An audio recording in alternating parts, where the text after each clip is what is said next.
네, 안녕하세요. 신현준의 신경안과. 오늘은 눈꺼풀이 붓고 둘러 보일 때 갑상샘 눈병증에 대해서 말씀드려보겠습니다. 이분은 어떤가요? 한쪽 눈이 위로 올라가지 않고 있죠. 둘러 보이고 눈이 안 움직이고, 이분은 눈이 돌출되어 있고 충혈되어 있습니다. 이분은 눈꺼풀이 붓고요. 또 이분은 한쪽 눈꺼풀이 이렇게 위로 뒤당김, 눈꺼풀이 올라가 있습니다. 이분들이 제 외래로 흔히 오시는 분들인데요. 모두 다 다른 병이 아니라 하나의 병입니다. 이분들이 모두 갑상샘 눈병증인 분들입니다. 갑상샘 눈병증은 말 그대로 두 가지 말이 합쳐진 거죠. 갑상샘이라는 것과 그다음에 눈이라는 것과 이 두 가지가 하나로 합쳐진 거라 보시면 되겠습니다. 갑상선은 무엇일까요? 우리가 화력발전소가 있죠. 에너지를 만드는 것이 바로 우리가 발전소입니다. 갑상선은 우리 몸의 화력발전소입니다. 우리 몸에서 에너지를 만드는 기관이죠. 그래서 갑상선 같은 경우에는 우리 목에 있는데 이게 기능이 항진되는 경우에는 이렇게 열이 나고 더워지고 심박수가 두근두근 빨리 뛰고요. 그럴 수 있고요. 반대로 이 발전소가 꺼지는 경우에 갑상선 기능 저하증이 오는 경우에는 우리가 추위를 많이 타고 또 심박수가 줄고 이런 문제가 발생을 하게 됩니다. 갑상선 항진증을 우리가 또 다른 말로 그레이브스 병이라는 말을 쓰는데요. 이렇게 항진증이 있으면은 목이 붓고 또 이런 분들이 눈 증상이 동반되는 경우가 있습니다. 목뿐만 아니라 목에서 멀리 떨어진 눈에까지 영향을 미치는 거죠. 어떻게 이런 것들이 가능할까요? 우리가 요 두 가지 증상들은 한 가지 기전을 공유하고 있습니다. 바로 자가면역 기전인데요. 갑상샘과 또 눈을 자극하는 항체가 이렇게 서로 공격을 합니다. 그건 갑상선도 항진이 되고요.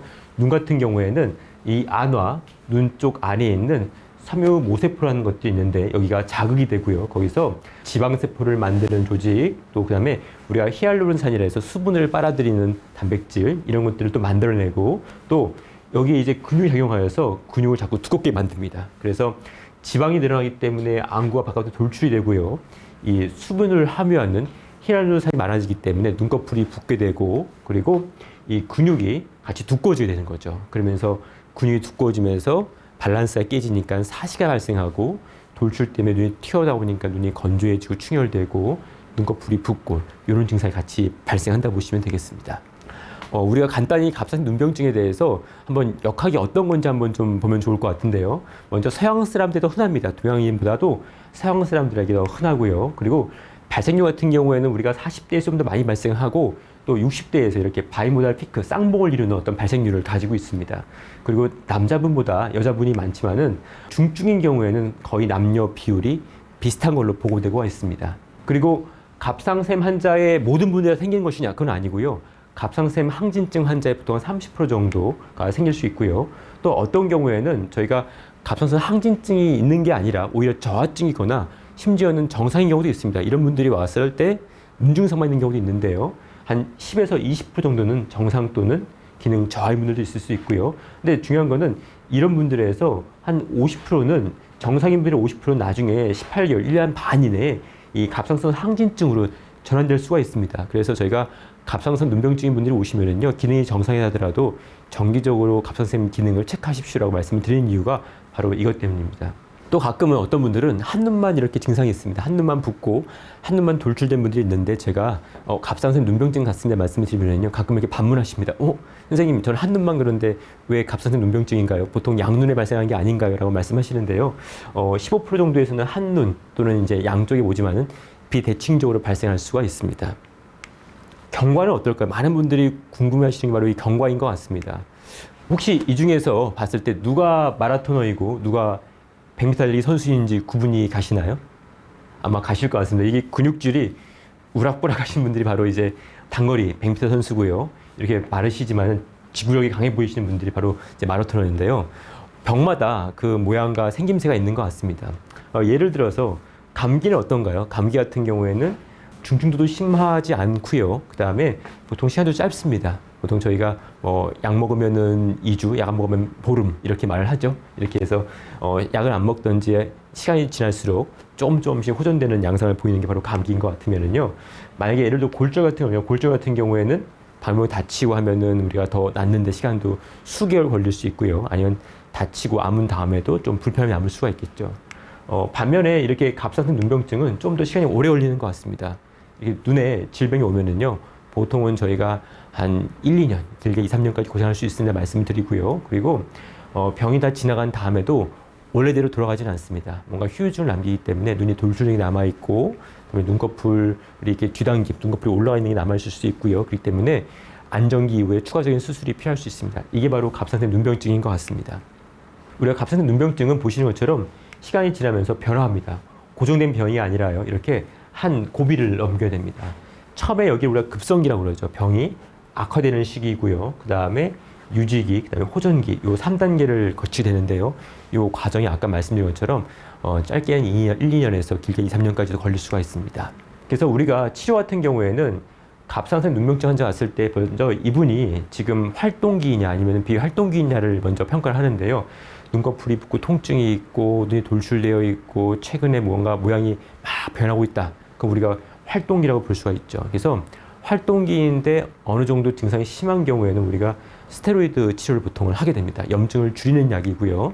근데 이 스테로이드 약을 썼다고 해서 모든 병이 싹 가라앉지는 않습니다. 아까 말씀드린 것처럼 병 자체의 활동기를 줄이는 거기, 즉 병의 시비어리티, 심각도를 줄이는 거기 때문에 병이 약을 쓴다고 재료로 딱 떨어지는 것이 아니라 이렇게 나빠질 게 이렇게 좀 줄어드는 이런 효과를 가지게 됩니다. 그래서 환자분들이 오셔가지고 왜 선생님 왜 약을 썼는데 왜 정상으로 안 돌아오죠? 이런 말씀을 하시는데요.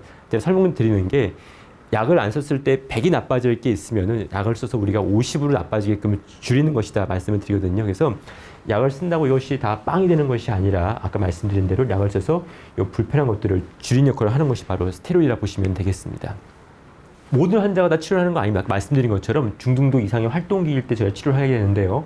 환자 증상이 경도인 경우, 뭐 가벼운 충혈만 있다든지 가벼운 건조증이 있는 경우에는 보통은 저희가 스테로이드를 쓰지 않고 경과를 보게 됩니다. 그 이유는 이렇습니다. 재밌는 연구가 있는데요. 새로 진단된 갑상선 눈병증 환자 346명을 대상으로 한 연구입니다.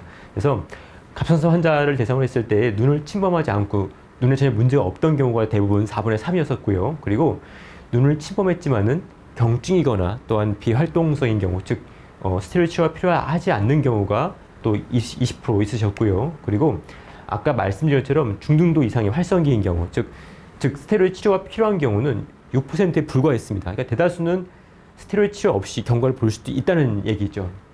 그래서 이렇게 경증 환자를 저희가 쭉 경과 관찰해 보니까 많은 분들이 중증으로 넘어가는 것이 아니라 그 경증에서 대부분 유지되었고요.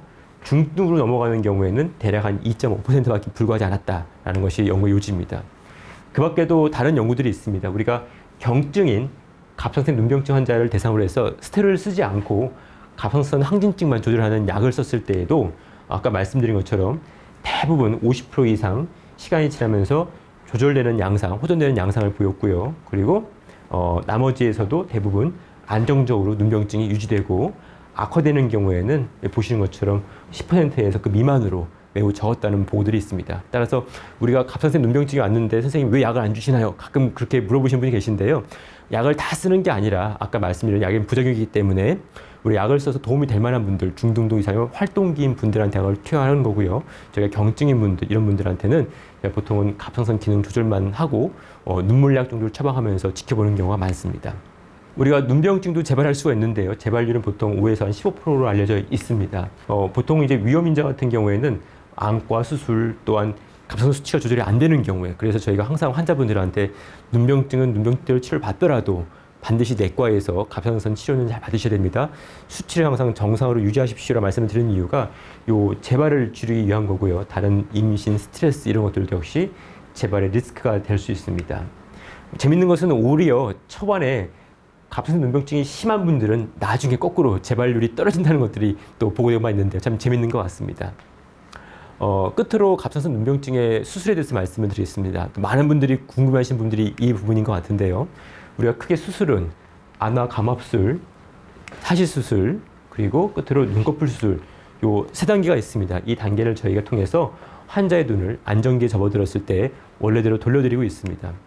안화 감압술은 말 그대로 우리가 눈을 싸고 있는 뼈를 우리가 안와라고 그러죠. 거기 있는 뼈를 저희가 이렇게 일부를 뚫어서 공간을 넓히는 겁니다. 넓혀가지고 마치 이렇게 우리가 아이스크림 콘이 있는데 이 콘 넓어지면 아이스크림이 쑥 들어가는 것처럼 공간을 넓혀가지고 눈을 안으로 집어넣는 거죠.